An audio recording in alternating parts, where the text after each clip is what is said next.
Want to know about Stonewall? What?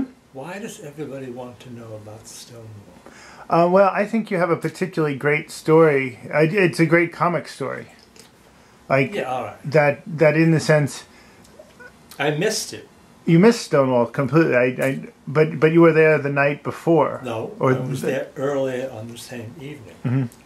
and the 110 had come to pick up its Friday night haul. Mm-hmm. You see.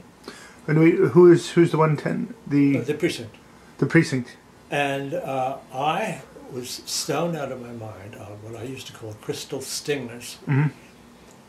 And people over at Max's, because Max's was in full flow, said, "Why do you go over to that dump floor? There's nothing but scare queens over there." You know? Mm-hmm. And I said, "Well, you know, I like to slum, you know, this kind of thing."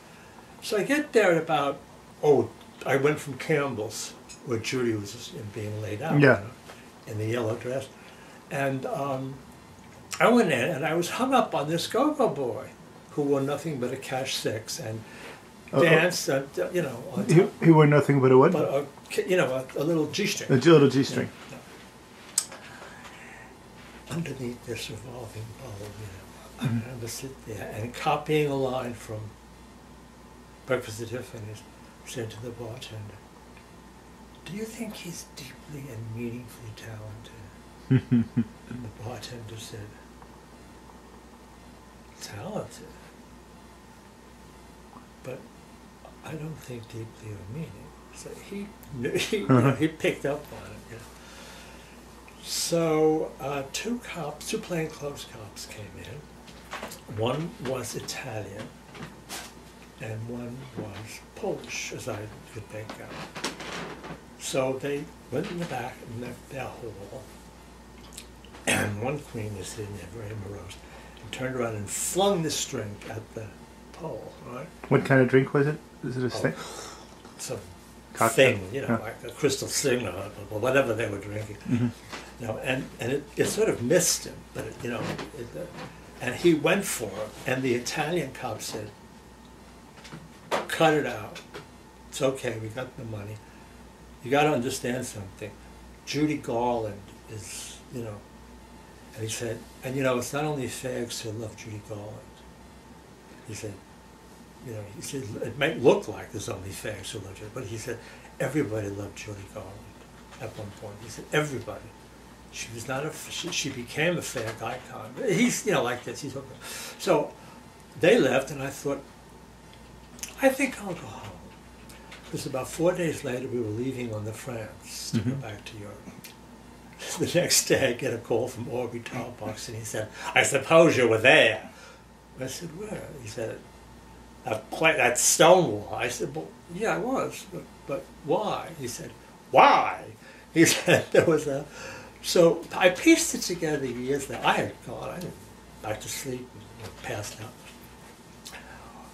The story is that, as far as I was able to piece it together with the biographer, that the people who came the second time, it would have been the second time, were not from the 110, they were from Vice. Mm-hmm. And an altercation broke out about, you know, don't we pay you guys enough at the 110? And you know, and somebody said, "This is a fucking gold mine," you know, blah, blah, blah, you know. And so everybody in handcuffs unless we, you know, at which point, Mad Sylvia, I think it was Mad Sylvia, Rivera, picks up a shot glass and throws it against the window. And that is referred to as the shot glass heard around the world. Now, they called me on the 25th anniversary, so the 3 nights of riots, and the people who objected to the riots so much, you know, just really were the homosexual landowner, you know, apartment owners. They said, "Get this trash out of here." You know, they don't, you know, we don't want them.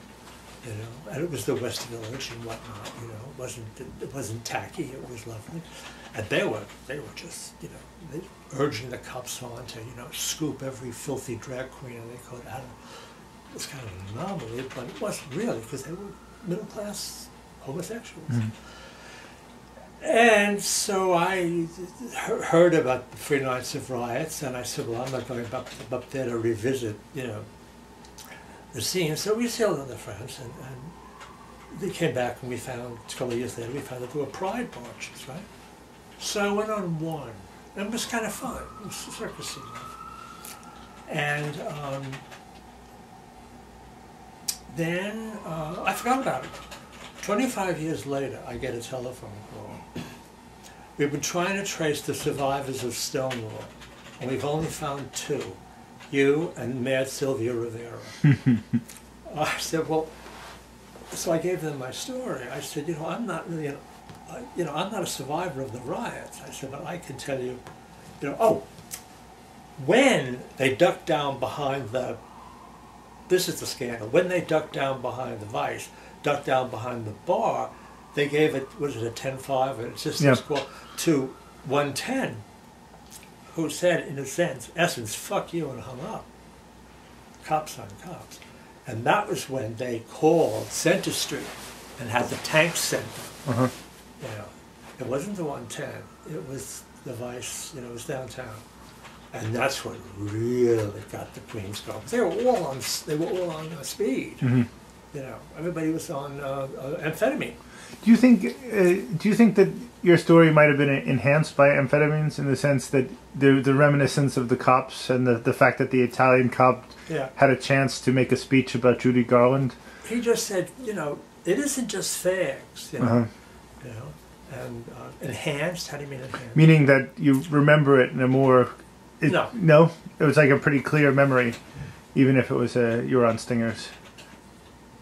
Yeah, they don't appear in memory. I mean, unless you get dead drugged, don't remember anything. Yeah. But the thing about speed is it lets you drink 24 hours a day practically, and then you just collapse in a heap. You know, with speed. I had to come off speed with. I came off speed pretty quickly, actually, and I never went on cocaine because I couldn't afford it. I had it once in my whole life. How did you come off speed? How did you detox, or? They gave me, they gave me Dexamyl, and I took Dexamyl for about 2 years, and that was an evening off thing. And then I lost interest in speed. First of all, it was costing money, and I thought, I'm on a free tab at Max's Kansas City.